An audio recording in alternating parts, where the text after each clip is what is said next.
இடம்பலம் entertainment நேயர்களுக்கு வணக்கம். நான் உங்க கோமதி தேசிங். இந்த ஒரு ஸ்டார்ட்டிங் லைன்க்காக ஒருத்தர் வந்து அங்க பாடா படுத்திட்டு இருந்தாரு. சரி ஓகே ஃபைன் போயிட்டு போது.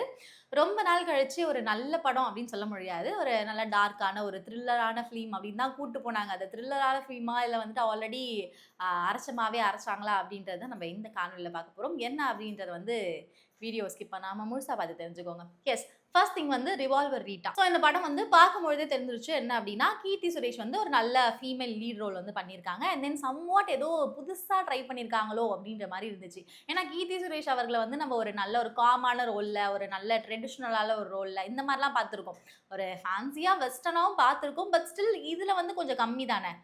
Compare to other actress, other heroines இந்த மாதிரியான ஒரு கதாபாத்திரத்தில வந்து நம்ம ரொம்ப கம்மியான ஒரு இதில தான் பார்த்துருக்கோம். ஸோ, இதில வந்து அவங்க புதுசா ட்ரை பண்ணியிருக்காங்க அப்படின்னு தான் சொல்லணும். Revolver Rita. இந்த பேரே புதுசா இருக்குல்ல. இந்த மாதிரியான பேர்ல என்னடா கதாபாத்திரம் வைப்பீங்க? என்னடா கதைக்களமா இருக்கும் அப்படின்னு பார்க்கும்பொழுது, ஆரம்பத்தில வந்து நம்ம சொல்லுவோம்ல, ஒரே ஒரு லைன் மாறுனா போதும்டா, மொத்த வாழ்க்கையும் மாறிடும்டா. அந்த மாதிரி தான் இந்த படத்திலயும் பண்ணியிருக்காங்க. ஒரே ஒரு டோர் நம்பர் மாறுனதுனாலயும், ஒரே ஒரு ஸ்ட்ரீட் மாறுனதுனாலயும் ஹோல் ஃபேமிலியே வந்துட்டு மொத்தமா போயிட்டு ஒரு கொலாப்சேஷன்ல மாறிடுச்சுங்க. பார்த்தீங்களா? கதையே சொல்லிர்றேன் நானு. ஸோ மொத்தமா போயிட்டு ஒரு கொலாப்சேஷன்ல மாறிடுது. அந்த கொலாப்சேஷன்லருந்து எப்படி வராங்க? இதுக்கெல்லாம் காரணம் யாருன்னு கேட்டா, நம்ம ராதிகா அவங்க தான். ராதிகா சரத்குமார் அவர்கள் தான் பெரிய காரணமா இருப்பாங்க.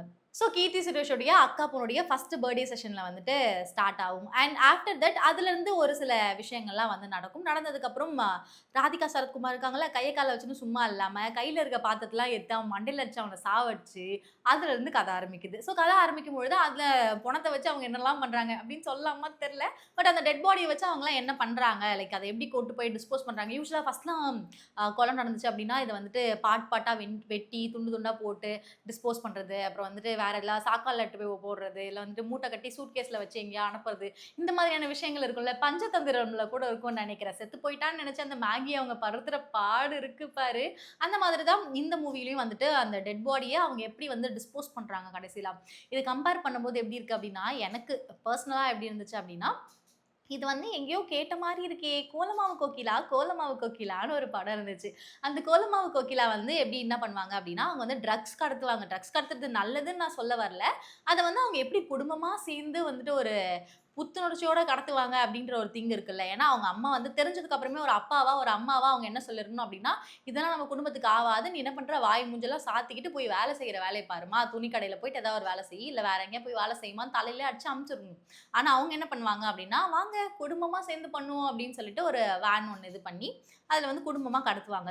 ஸோ ரொம்ப டெடிகேஷனலா குடும்பமா சேர்ந்து ஒர்க் பண்ணுவாங்க. இதுல வந்து யாரும் இல்லாத புள்ளையா வந்துட்டு யோகி பாபு வராரு வந்து மாட்டிப்பாரு. "உன்ன லவ் பண்ண பாவத்துக்கு இந்த கண்றாவிலாம் நான் பண்ணணுமா?" அப்படின்ற மாதிரியான விஷயங்கள் அதுல நடக்கும்.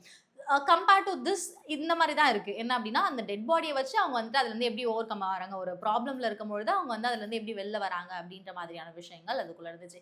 இது இல்லாம சில கதாபாத்திரம் வந்து நல்லாவே பண்ணியிருந்தாங்க அப்படின்னு தான் சொல்லணும். ரெட்டிங்லாம் வந்துட்டு ஓகே பரவால்ல. ஏன்னா யூசுவலாவே அவர் நெறைய மூவி பண்ணும்போது நம்ம பார்த்திருப்போம். அவருடைய கேரக்டர், அவருடைய ஆக்டிங் மட்டும் கைண்ட் ஆஃப் டிஃபரண்ட்டா இருக்கும். எப்பயுமே பொதுவா ஒரு ஹீரோவோ, ஒரு ஹீரோயினோ இல்ல வந்துட்டு ஒரு காமெடியன் இல்ல ஒரு வில்லன் வந்து ரோல் பண்றாங்க அப்டின்னா, அவங்க வந்து ஓன் ஸ்டைல் ஒண்ணு வச்சிருப்பாங்க. அந்த ஓன் ஸ்டைல வந்து அவங்களுடைய ஃபர்ஸ்ட் மூவில அந்த டைரக்டர் வந்து பெர்ஃபெக்ட்டா வந்து கிரியேட் பண்ணி வச்சிருப்பாரு. அத வந்து கம்பேர் பண்ணி அத வந்து புடிச்சுட்டு போறதும், இல்ல அதையே வந்து கன்டின்யூ பண்றதும் அந்த ஆக்டருடைய, அந்த ஆக்ட்ரஸோடைய தனிப்பட்ட விருப்பம் அப்டின்னு தான் நான் சொல்லுவேன். ஆரம்ப காலகட்டத்திலே ரெட்டிங்கோடைய மூவிஸ்ல வந்துட்டு ஒரு 2, 3 தடவ அத வந்துட்டு புடிச்சுட்டாரு அப்டின்னு தான் சொல்லணும். அவருடைய ஆக்ஷன்ஸ் ஆகட்டும், ஆக்டிவிட்டீஸ் ஆகட்டும், நெறைய விஷயங்கள் அப்படியே தான் இருந்துச்சு. ஃபார் எக்ஸாம்பிள் என்ன மூவி அப்டின்னா, சிவகார்த்திகேயன் மூவில வந்துட்டு சொல்லுவார்ல, "வலிச்சா சொல்ல போது கோந்தி" அப்டி சொல்லுவார்ல. இந்த மூவில இந்த டோன்லயே வந்துட்டு பசங்க பழகிட்டாங்க. அவர பார்க்கும்பொழுதே டயலாக் என்ன வரும் அப்டின்னா, இந்த டயலாக்கா தான் வரும். அந்த ஸ்லாங் தான் வரும். ஸோ அத புடிச்சுட்டு போற ஒரு வேவும் இருக்கு.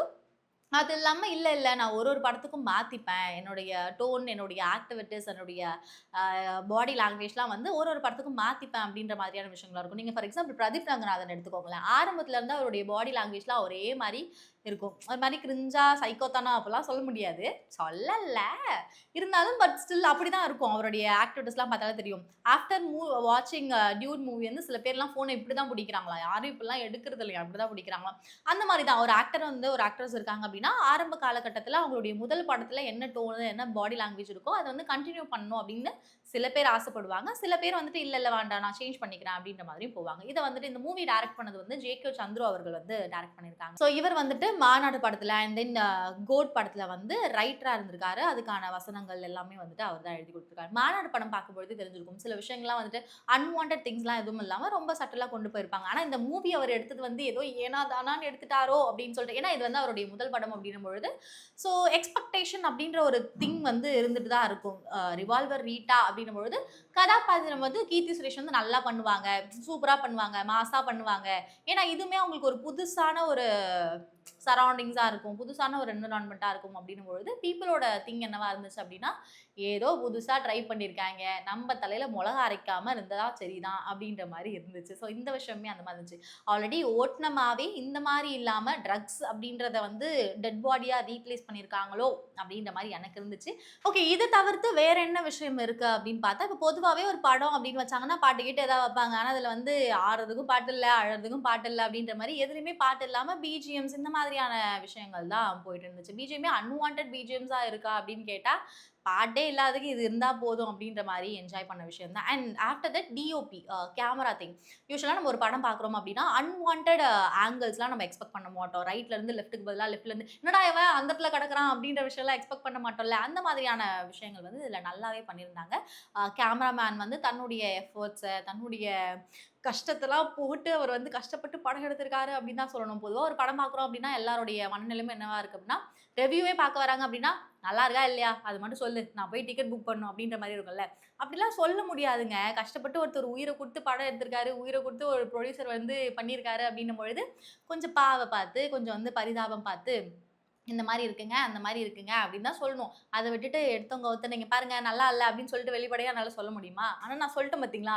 அதுதான் உண்மை. ஸோ எனக்கு வந்து பெர்சனலா ஆல்ரெடி சொன்னது தான். எனக்கு வந்து பெர்சனலா அத பார்க்கும்பொழுது தேவையில்லாம அரைச்ச மாவே அரைச்சாங்களோ! ஏன்னா ஒரே ஒரு ரீப்ளேஸ்மென்ட் தான். இங்க வந்து ட்ரக்ஸ், இங்க வந்து பாடி. இதுல வேற என்ன புதுவிதமான கலவைகள் நீங்கள் கொண்டு வந்தீர்கள்? அப்படி என்று எனக்கு கேட்க தோன்கிறது. பட் இருந்தாலும் உங்களுக்கு இது முதல் படம் என்ற ஒரே காரணத்தினால், ஒரே ஒரு காரணத்தினால் நான் வந்து இதை விட்டு விடுகிறேன். நாளைக்கு நான் படம் எடுத்தாலும் என்ன இப்படிதான் சொல்லுவாங்க. அதனால வந்து பெருசா பேசக்கூடாது. ஸோ நீங்க வந்து ஜாலியா என்ஜாய் பண்ணி பார்க்கலாம். பெருசா வந்து இதுல சொல்றதுக்குலாம் ஒண்ணும் கிடையாது. "ஏன்டாம்மா இவ்ளோ சொல்லிட்டு பெருசா சொல்றதுக்கு ஒண்ணும் இல்ல" அப்படின்னா, எஸ் நீங்க வந்து ஒரு தடவ போயிட்டு பார்க்கலாம். ஒரு பாய் ஃப்ரெண்டோட உங்களுக்கு ஏதாவது போர் அடிச்சுது அப்படின்னா, போர் அடிச்சதுனாவா? இல்ல, இல்ல. நீங்க வந்துட்டு ஃப்ரெண்ட்ஸோட, ஃபேமிலியோட போயிட்டு ஒரு தடவ பார்த்துட்டு சும்மா வரலாம் அப்படின்னா, இந்த மூவி வந்து நீங்க ஒன் டைம் வாட்சபிளா யூ கேன் யூஸ். ஆனா ரொம்ப ஹரிபரியா போயிட்டு பார்த்தே ஆவணும் அப்படிலாம் கேட்டா நான் சஜெஸ்ட் பண்ண மாட்டேன். நான் வந்து சில மூவிஸ்லாம் இருக்கும்ல, நான் வந்து பார்த்தே ஆவன்டா அப்படின்ற மாரி இருக்கும்ல, அப்படிலாம் சஜெஸ்ட் பண்ணுவேனா அப்படின்னு கேட்டா, நோ, நெவர். என்னால வந்து அந்த மாரிலாம் சஜெஸ்ட் பண்ண முடியாது. பட் நீங்க போயிட்டு ஃப்ரீயா இருக்க டைம்ல, இல்ல காலேஜ் பங்க் அடிக்கணும். பார்த்தீங்களா, எப்ப பார்த்தாலும் தப்பான வழிமுறைக்கே நான் போயிட்டு இருக்கேன். ஸோ சில விஷயங்கள் இப்ப காலேஜ்லாம் முடிஞ்சு சாட்டர்டே, சண்டேலாம் ஃப்ரீயா இருக்கும் அப்படின்னா, அந்த மாரி டைம்ல போயிட்டு நீங்க you can watch this. Watch பண்ணிட்டு வந்துட்டு கமெண்ட்ல சொல்லுங்க. வாட்ச் பண்ணவங்க யாருனா இருந்தீங்கன்னா, அவங்களுமே கமெண்ட்ல சொல்லுங்க. எனக்கு பெர்சனலா வந்து அந்த படம் புடிக்கல. உங்களுக்கு புடிச்சிருக்கா? இல்லையா? இல்ல வந்து அரைச்ச மாவே அரைச்சிருக்காங்களா? இல்ல புதுசா இட்லி மாவு ஏதாவது அரைச்சிருக்காங்களா? தோசை மாவு வேற ஏதாவது அரைச்சிருக்காங்களா? அப்படின்றத நீங்க பார்த்துட்டு கமெண்ட்ல சொல்லுங்க. Until this is signing off Vijay Gomathi Desingh tata by.